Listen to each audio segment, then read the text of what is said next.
Junior NTR అభిమానులు Anantapuram urban MLA Daggubati Prasad కార్యాలయాన్ని ముట్టడించారు.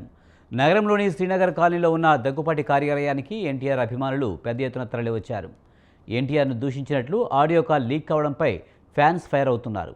MLA Daggubati Prasad బహిరంగ క్షమాపణ చెప్పాలని డిమాండ్ చేశారు. ఎన్టీఆర్ టీడీపీతోనే ఉంటానని గతంలోనే చెప్పారని, తన గురించి అనుచిత వ్యాఖ్యలు చేయడమేంటని మండిపడ్డారు. తాము ఓట్లు వేస్తేనే దగ్గుబాటి ఎమ్మెల్యే అయ్యారని, లేదంటే పదవి ఉండదన్నారు. 4 గోడల మధ్య కాదు, నలుగురిలో బహిరంగ క్షమాపణ చెప్పాలని డిమాండ్ చేశారు.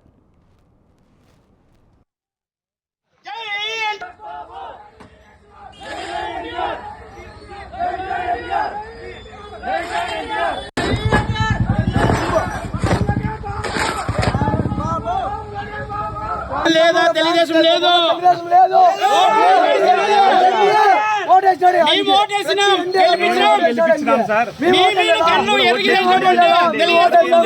క్షమాపణం చెప్పాలి మా హీరోకి ప్రెస్ మీట్ పెట్టి క్షమాపణ కొడితే ఓకే 6 సార్లు వదిలేస్తాం మేము చెప్పింది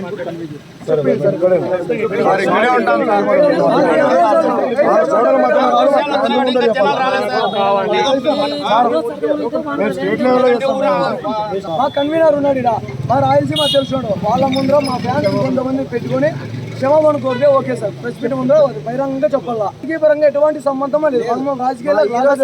మా హీరో రాజకీయ పార్టీ పెట్టి మేము పెడతామన్నప్పుడు అప్పుడు మేము ఇంకా ఏమనేది చూపిస్తాం. మేము అప్పుడు కూడా మా హీరోని ఎమ్మెల్యే గారు ఇష్టం వచ్చినట్లు ప్రవర్తించి మాట్లాడినారు. ఆయన ఏదో ఉద్దేశించి మాట్లాడాడో మాకు తెలియదు. మా హీరోకి రాజకీయానికి సంబంధం లేదు. మా హీరో గత 15 ఏళ్ళప్పుడు చెప్పాడు, స్టేట్మెంట్ ఇచ్చాడు. తెలుగుదేశం పార్టీకి నా అవసరం ఎప్పుడు వచ్చినా నేను ఎప్పుడు వెళ్ళలో ఉంటానని చెప్పాడు ఆయన. అదే బాటలోనే మేము నడుస్తున్నాము, మేము సపోర్ట్ చేస్తున్నాం టీడీపీకి. మేము ప్రతి ఒక్కరు ఎన్టీఆర్ అభిమాని ఓట్లు వేశారు. మేము ఓటు ఏంది ఈయన ఎమ్మెల్యే కాకుండా లేడు, మేము ఓట్లు వేసింటానే ఆయన ఎమ్మెల్యే అంటాడు. అది కూడా దృష్టిలో పెట్టుకోవాలి ఎమ్మెల్యే గారు.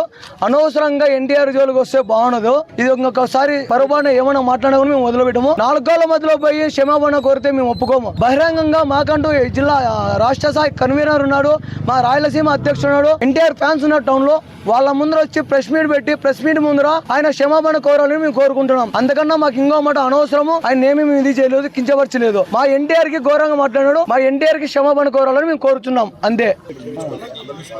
4 గోళ్ల మధ్యలో కూర్చొని చెప్తే కాదన్నా. హైలైట్ మీ దాంట్లోనే